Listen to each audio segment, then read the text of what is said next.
भारत और पाकिस्तान के बीच छिड़ी जंग पर हर देशवासी और फिल्मकार सैनिकों के साथ खड़ा है। कई एक्टर्स ऐसे भी रहे जो इंडियन आर्मी का हौसला बढ़ा रहे हैं और हालांकि उनका हिस्सा भी रहे हैं। यहाँ बी.आर. चोपड़ा की महाभारत के दो ऐसे एक्टर्स के बारे में बात कर रहे हैं जो सेना का हिस्सा रहे हैं और अपनी सेवाएं भी दी हैं। ये दोनों ही आज इस दुनिया में नहीं है। जी हाँ, पहलगाम में हुए आतंकी हमले के बाद देश भर में आक्रोश और गुस्सा भरा हुआ है, जिसका बदला भारतीय सेना ने 7 मई को ऑपरेशन सिंदूर के जरिए ले लिया। लेकिन इसके बाद से भारत और पाकिस्तान के बीच तनाव बढ़ गया है। भारत की एयर स्ट्राइक से पाकिस्तान बौखला गया है और उसने 8 मई की रात से भारत के अलग अलग शहरों पर हवाई हमले करने की नाकाम कोशिश की है। इसकी हर कोशिश का भारत सेना ने मुंह तोड़ जवाब दिया है। इस घड़ी में पूरे देश भारतीय जवानों के साथ खड़े हैं, जहां हर फिल्मी कलाकार सैनिकों का हौसला बढ़ा रहा है। वैसे कई एक्टर्स रहे हैं जिन्होंने भारतीय सेना में अपनी सेवाएं दी हैं। कोई कारगिल के युद्ध में लड़ा तो कोई 1962 की भारत चीन की लड़ाई के बॉर्डर पर तैनात रहा। वहीं इस लिस्ट में नाना पाटेकर से लेकर आनंद बख्शी, मेजर रुद्राक्ष मजुमदार, अच्युत पोद्दार, विक्रमजीत कंवरपाल और रहमान खान जैसे एक्टर्स का नाम शामिल है। बी.आर. चोपड़ा के हिट टीवी सीरियल महाभारत के दो ऐसे एक्टर्स भी भारतीय सेना का हिस्सा रहे हैं और अपनी सेवाएं दी हैं। महाभारत के वो दो एक्टर और कोई नहीं बल्कि शकुनी मामा यानी कि गूफी पटेल और भीम का किरदार निभाने वाले प्रवीण कुमार सोबती हैं।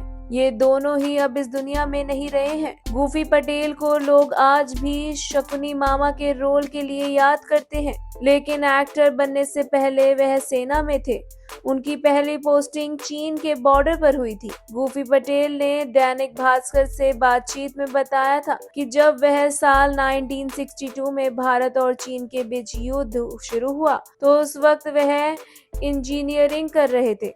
उसी वक्त कॉलेज में सेना के लिए सीधी भर्तियां शुरू हो गई थी। अब जबकि गूफी पटेल का सपना शुरू से ही आर्मी में जाने का था, इसलिए उन्होंने आर्मी के लिए अप्लाई कर दिया और सिलेक्शन हो गया, जिसके चलते आर्मी में जाने का उनका सपना पूरा हुआ। गूफी पटेल ने बताया था कि उनकी पहली पोस्टिंग चीन के बॉर्डर पर आर्मी आर्टिलरी में हुई थी।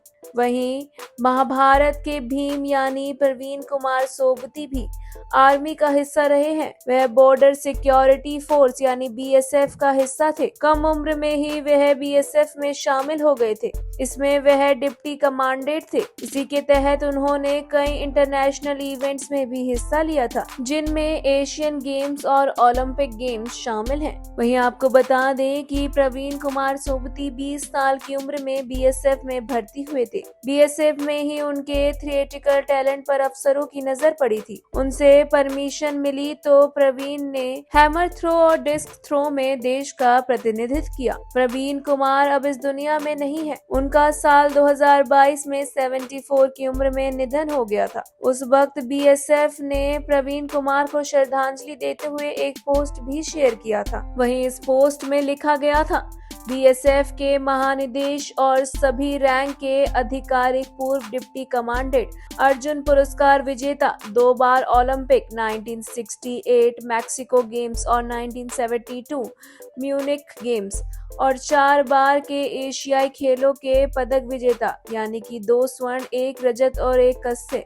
श्री प्रवीण कुमार सोबती के असामयिक निधन पर शोक व्यक्त करते हैं। जी हाँ, सिनेमा और सेना का रिश्ता काफी पुराना है। वह आपको इस बारे में क्या पता था? हमें अपनी राय कमेंट सेक्शन में जरूर लिखें और ऐसी ही more interesting news stories update के लिए हमारे चैनल मायापुरी कट को सब्सक्राइब करना बिल्कुल ना भूलें and also don't forget to press the bell icon.